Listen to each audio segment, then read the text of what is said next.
Hey everyone, our topic is about the sudden rise in different aspects of ICT. We will tackle the rises in the world of ICT, maybe negative or positive, especially in this time of pandemic. In today's new normal, we use the internet a lot, causing the economy to rise because of ICT. In recent years, the amount of technology available to us has risen sharply, from touchscreen iPhones to social media access. Advances in technology have been great and have spread across the globe.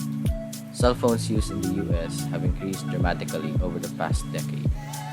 Fully 8 in 10 adults today, or 82%, are cell phone users, and about one quarter of adults, or 23%, now live in a household that has a cell phone but no landline phone.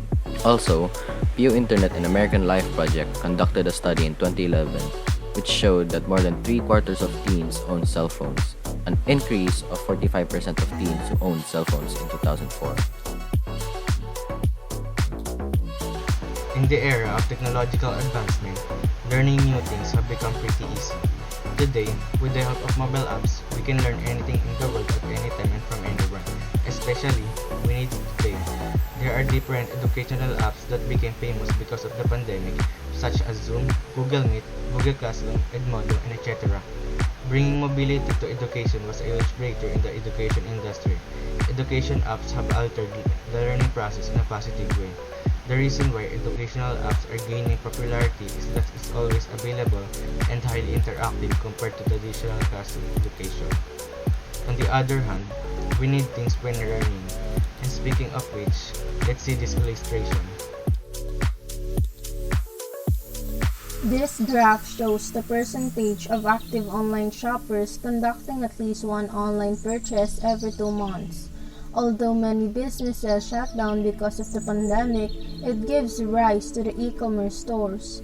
Apps like Shopee, Lazada, Foodpanda, and etc. are all becoming famous and useful to people. Even though e-commerce platforms have long been on the rise, the process was fast-tracked when quarantine guidelines were put into place. With the absence of traditional shopping channels, customers have flocked to the e-commerce platforms to secure purchases and transactions. Many stores and restaurants have also transitioned online to serve their target market. Since online shopping in general is growing so fast, the next statistic shouldn't come as a surprise to you. In 2023, e-commerce retail purchases are expected to rise from 14.1% to 22%. But speaking of rise, there's also a rise in people who use the internet, slowly making it an inconvenience to us to use. Slow internet connection or speed can be caused by multiple devices using the same router/Wi-Fi. Slow internet connection or speed can also be caused by many things, but most of the cases of slow internet connection speed is caused by malware or virus infection from shady/suspicious websites, downloads, etc., or from an outside source, which is from hackers hacking the router or mobile. Almost all of us use the internet. There are also a great number of hackers who use this opportunity to strike.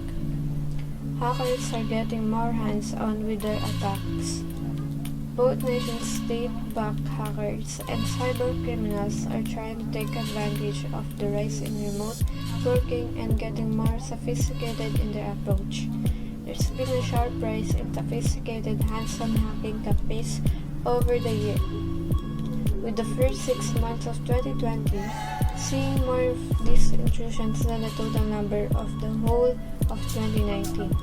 Hands-on intrusion is when a human hackers actively explore compromised systems themselves rather than relying on programmed scripts that perform automated tasks. The rise in attacks is attributed to a combination of cybercriminals continuing to evolve their tools, techniques, and procedures, as well as the way hacking.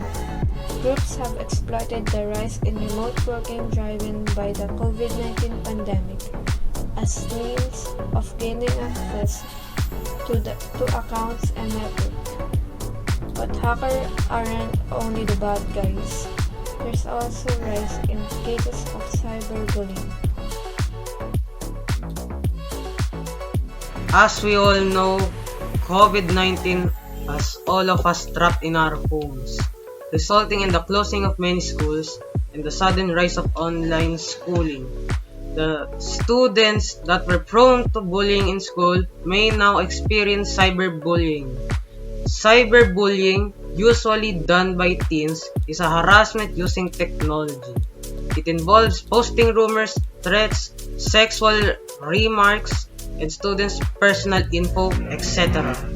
According to the Light, an organization that tracks online harassment, there has been 70% increase in cyberbullying in just a few months when the pandemic started.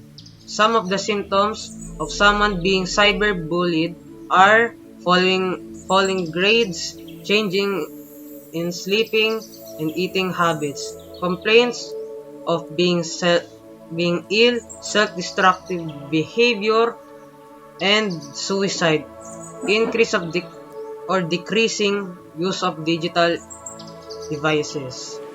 And that is the end of our vlog. These past few months from when the pandemic started, there are so many things that increased in the world of ICT. It can be negative or positive. But even if there are changes, we must adapt to it. Because this is where innovation and development starts, or maybe it already starts. That's all. We hope you learned something from our video. Goodbye and have a great day.